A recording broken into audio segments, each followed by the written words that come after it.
রোজার মাসের রাতের বেলায় তোমাদের স্ত্রীদের কাছে যৌন মিলনের জন্য যাওয়া তোমাদের জন্য হালাল করে দেওয়া হয়েছে, কারণ তোমাদের নারীরা যেমনি তোমাদের জন্য পোশাক স্বরূপ, ঠিক তোমরাও তাদের জন্য পোশাক সমতুল্য। আল্লাহ তাআলা এটা জানেন। রোজার মাসে রাতের বেলায় স্ত্রী সহবাসের ব্যাপারে তোমরা নানা ধরনের আত্মপ্রতারণার আশ্রয় নিচ্ছিলে, তাই তিনি তোমাদের উপর থেকে কড়াকড়ি শিথিল করে তোমাদের উপর দয়া করলেন এবং তোমাদের মাফ করে দিলেন।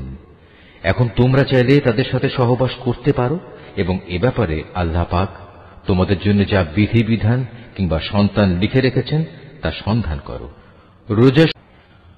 রোজার মাসের রাতের বেলায় তোমাদের স্ত্রীদের কাছে যৌন মিলনের জন্য যাওয়া তোমাদের জন্য হালাল করে দেওয়া হয়েছে, কারণ তোমাদের নারীরা যেমনি তোমাদের জন্য পোশাক স্বরূপ, ঠিক তোমরাও তাদের জন্য পোশাক সমতুল্য।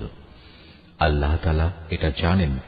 রোজার মাসে রাতের বেলায় স্ত্রী সহবাসের ব্যাপারে তোমরা নানা ধরনের আত্মপ্রতারণার আশ্রয় নিচ্ছিলে, তাই তিনি তোমাদের উপর থেকে কড়াকড়ি শিথিল করে তোমাদের উপর দয়া করলেন এবং তোমাদের মাফ করে দিলেন। এখন তোমরা চাইলে তাদের সাথে সহবাস করতে পারো এবং এ ব্যাপারে আল্লাহ পাক তোমাদের জন্য যা বিধিবিধান কিংবা সন্তান লিখে রেখেছেন তা সন্ধান করো।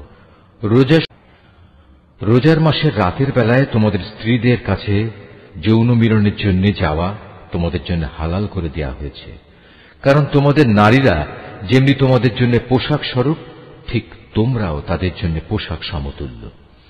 আল্লাহ তাআলা এটা জানেন।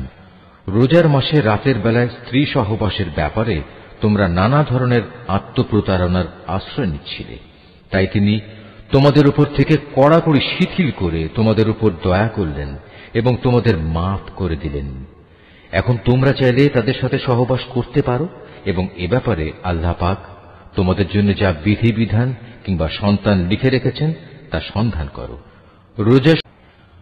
রোজার মাসের রাতের বেলায় তোমাদের স্ত্রীদের কাছে যৌন মিলনের জন্য যাওয়া তোমাদের জন্য হালাল করে দেওয়া হয়েছে, কারণ তোমাদের নারীরা যেমনি তোমাদের জন্য পোশাক স্বরূপ, ঠিক তোমরাও তাদের জন্য পোশাক সমতুল্য। আল্লাহ তাআলা এটা জানেন। রোজার মাসে রাতের বেলায় স্ত্রী সহবাসের ব্যাপারে তোমরা নানা ধরনের আত্মপ্রতারণার আশ্রয় নিচ্ছিলে, তাই তিনি তোমাদের উপর থেকে কড়াকড়ি শিথিল করে তোমাদের উপর দয়া করলেন এবং তোমাদের মাফ করে দিলেন। এখন তোমরা চাইলে তাদের সাথে সহবাস করতে পারো এবং এ ব্যাপারে আল্লাহ পাক তোমাদের জন্য যা বিধিবিধান কিংবা সন্তান লিখে রেখেছেন তা সন্ধান করো।